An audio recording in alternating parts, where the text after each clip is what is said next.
بسم اللہ الرحمن الرحیم۔ پروگرام مذاکرہ کے ساتھ محمد اصغر یزدانی ایک مرتبہ پھر آپ کی خدمت میں، اور بات کر رہے تھے علامہ نجم الحسن صاحب قبلہ سے۔ قبلہ آپ فرما رہے تھے صحیفہ سجادیہ کی عظمت، اور اس حوالے سے کہ آغا نجفی مراشی کے حوالے سے آپ بیان فرما رہے تھے کہ وہ کتاب امام زمانہ کی زیارت، اور پھر جی عرض یہ ہے کہ مطلب ہے، میں ایک اور نقطہ جو عرض کر رہا تھا کہ یہ خالی ایک موضوع ہے جس پہ دعائیں موجود ہیں،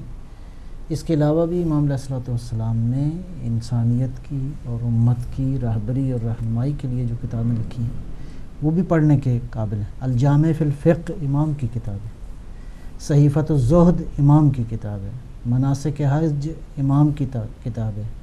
رسالۃ الحقوق۔ آج دنیا کے اندر یہ جو لوگ گلوبلائزیشن کی باتیں کرتے ہیں، یہ جو لوگ آج انسانی سماج اور عدالت اجتماعی کی باتیں کرتے ہیں، جائیں رسالۃ الحقوق کا مطالعہ کریں، کس قدر بلند معارف موجود ہیں، کس قدر عظیم رہنمائی موجود ہے کہ ایک واقعاً الہی دینی انسانی سوسائٹی، الہی دینی تو ہے ہی ہے لیکن ایک انسانی سوسائٹی، یہ جو آج دنیا ایک ڈیوائن سوسائٹی کا تصور لیے پھرتی ہے، بہت بڑا رہنما ہے رسالۃ الحقوق۔ اسی طرح امام علیہ الصلوۃ والسلام، اور یہ جو دعاؤں کا مجموعہ ہے اس کا بھی ایک پس منظر ہے، جیسے اب آپ نے بھی شروع میں فرمایا کہ ائمہ نے جو رہنمائی کی ہے، بہت ساری چیزیں ایسی ہیں جو زمانے کے حالات کے مطابق ہیں، کہ انسانوں کے رویے کیا تھے، ظلم کی نوعیت کیا تھی، اس کے مطابق۔ یعنی کفر و شرک کا عالم یہ تھا کہ وہ لوگ جو اپنے آپ کو مسلمانوں کے امیر کہتے تھے، خلیفۃ الرسول،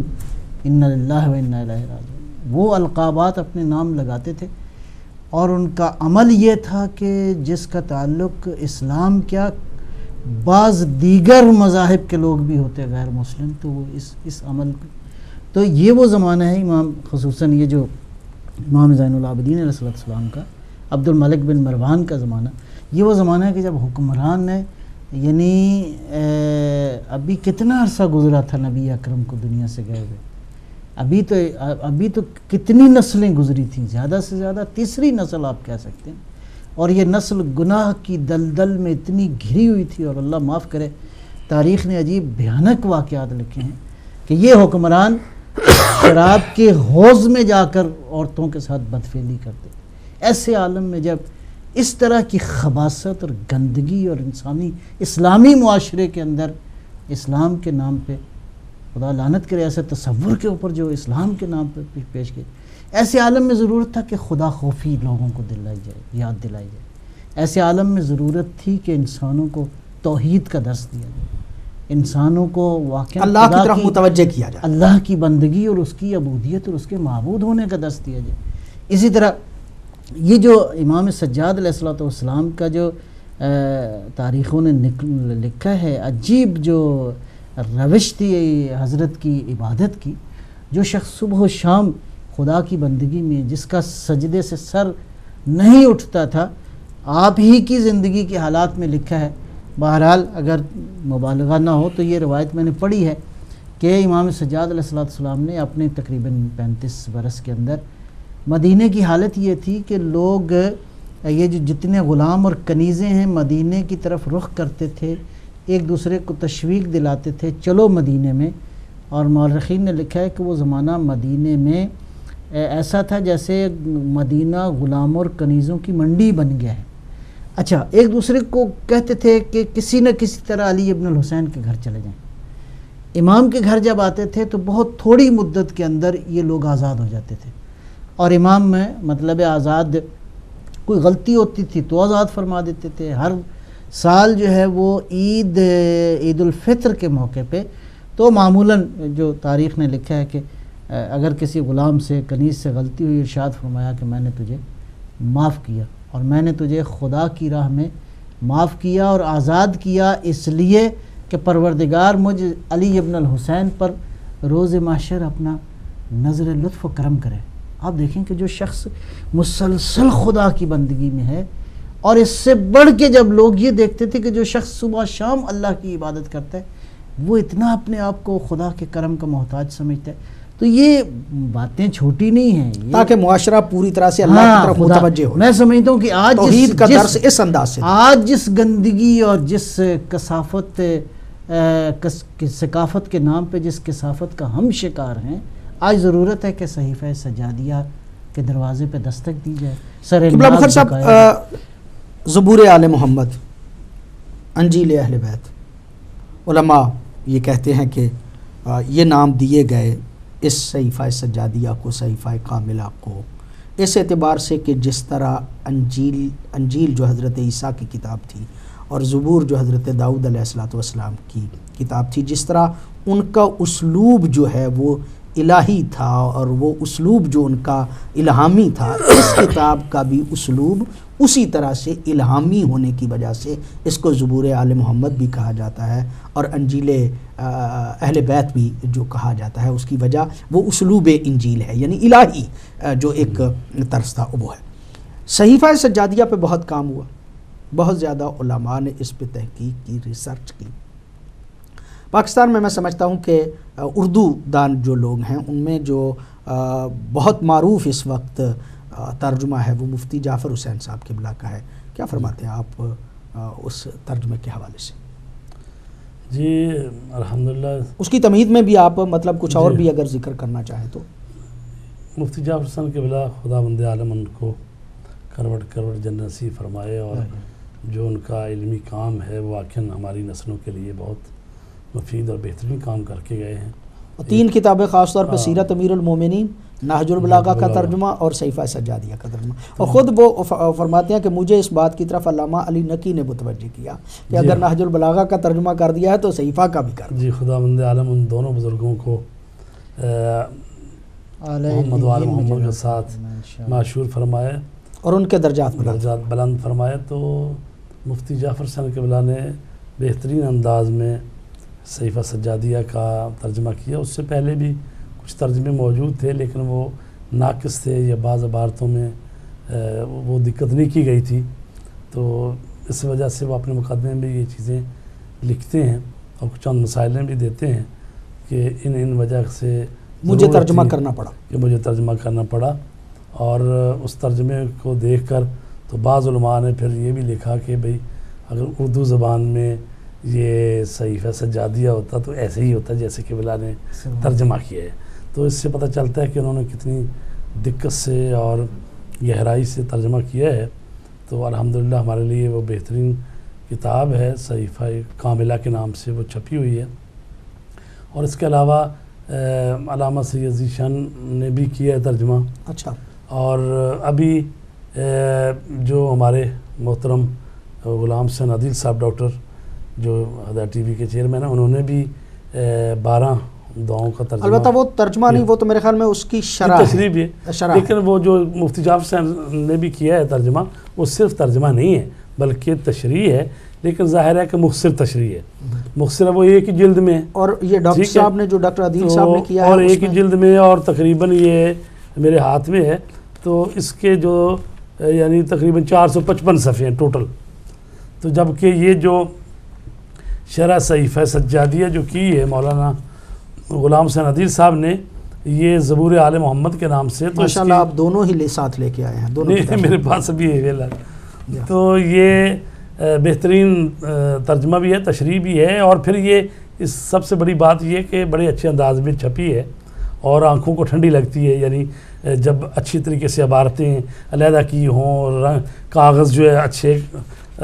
چلیں یہ تو مالی اعتبار سے ہے، مفاہیم کے اعتبار سے جی نہیں ہے، بہترین کتاب ہے. تو بہرحال یہ بھی ایک سرمایہ ہے.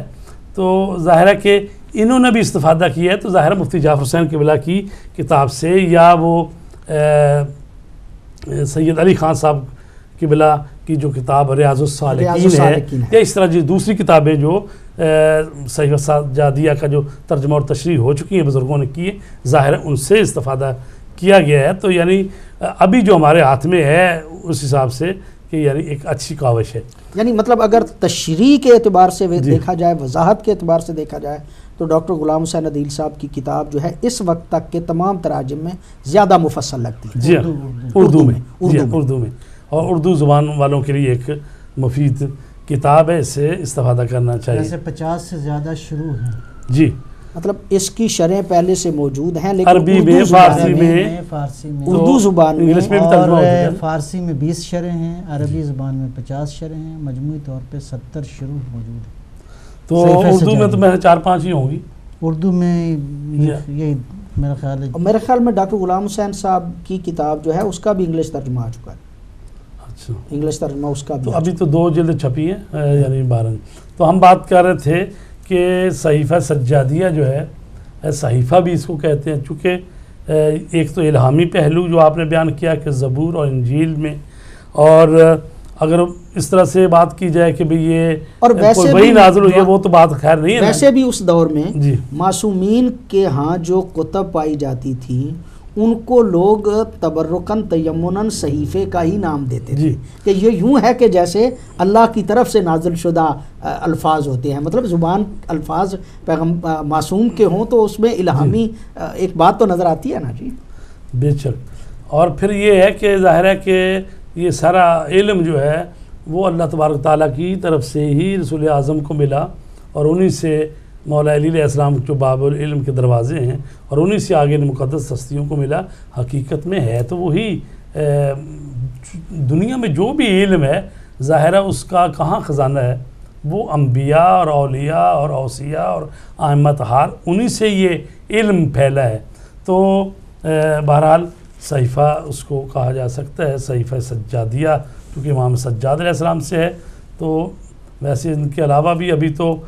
صحیفہ امام حسینی بھی آگے ہے، جو امام حسین علیہ السلام کی دعاؤں پر مجموعے، یعنی ان کی دعاؤں پر، اور جو بعض جو کم بخت اور جو شریر لوگ تھے جو ان کو اذیت دیتے تھے تو ان کے لیے بد دعا بھی کی گئی ہے، تو ان کو بھی جمع کر دیا گیا ہے۔ صحیفہ حسینی بھی آیا ہے، اور اسی طرح صحیفہ علویہ بھی موجود ہے، امام علی علیہ السلام کی دعاؤں کا مجموعہ، اور اسی طرح صحیفہ مہدیہ بھی موجود ہے جو امام مہدی علیہ السلام۔ تو تقریباً کام ہو رہا ہے، اور جتنی دعائیں ائمہ طہار کی کتب میں ہے ان کو اکٹھا کر کے تو ایک کتاب کی شکل دے کر اس کو صحیفہ کا نام دیا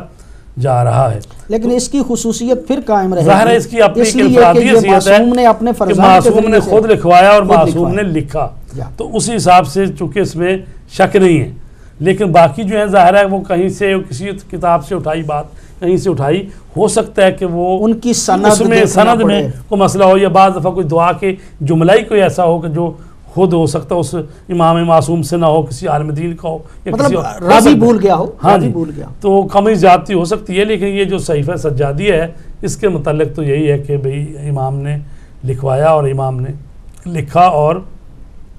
ابھی الحمدللہ ہمارے ہاتھوں میں یہ موجود ہے جو انسان، اور میں سمجھتا ہوں کہ شاید لوگ جو ہیں وہ پوری طرح سے متوجہ نہیں ہیں، یا اور زیادہ توجہ کی ضرورت ہے معصوم کی دعاؤں کی طرف۔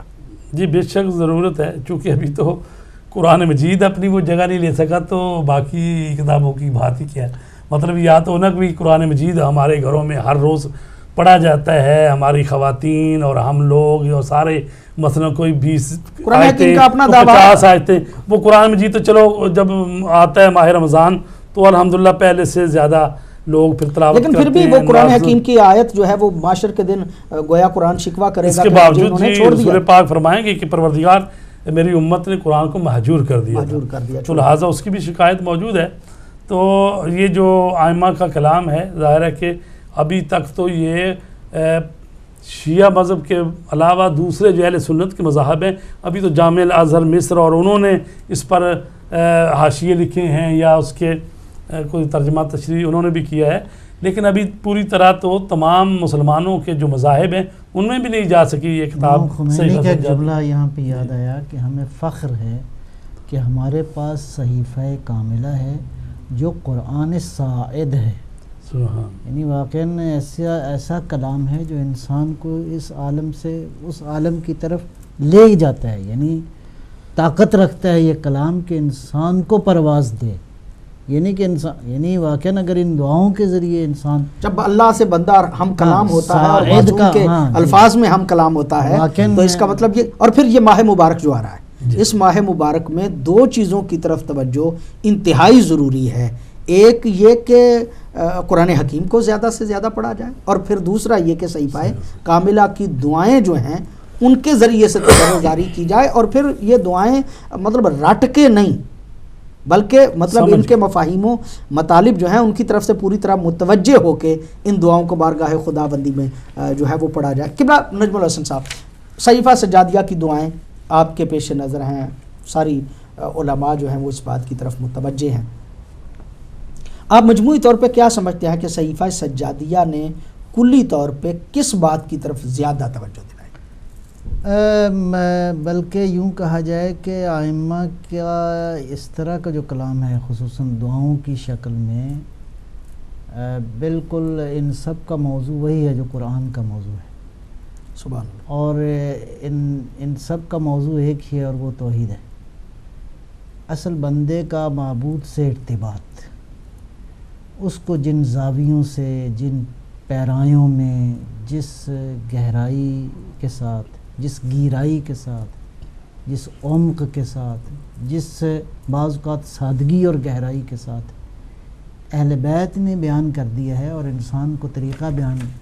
فرمایا ہے کہ کس انداز سے تم خدا سے ارتباط کرو۔ مجھے پھر بات ایک یاد آ گئی، حضرت امام خمینی رضوان اللہ تعالیٰ علیہ مناجات شعبانیہ جیسے کہ علماء بھی بیان کرتے ہیں، ان کی زندگی میں مناجات شعبانیہ کا خاص نقش تھا، خاص ان کا ذکر کرتے تھے اس مناجات کا۔ امیر المومنین کی مناجات ہیں اس ماہ مبارک شعبان کے اندر، تو یہ ساری جو دعائیں ہیں خصوصاً صحیفہ جو ہے، اگرچہ امام علیہ الصلوۃ والسلام نے مختلف موضوعات پہ بحث کی ہے، مثلا دعائے عرفہ اس میں موجود ہے، مثلا والدین کے حقوق کے حوالے سے اس میں گفتگو ہے، مثلا اس میں بارش کے حوالے سے دعا موجود ہے، مختلف موضوعات جو ہے موجود ہیں،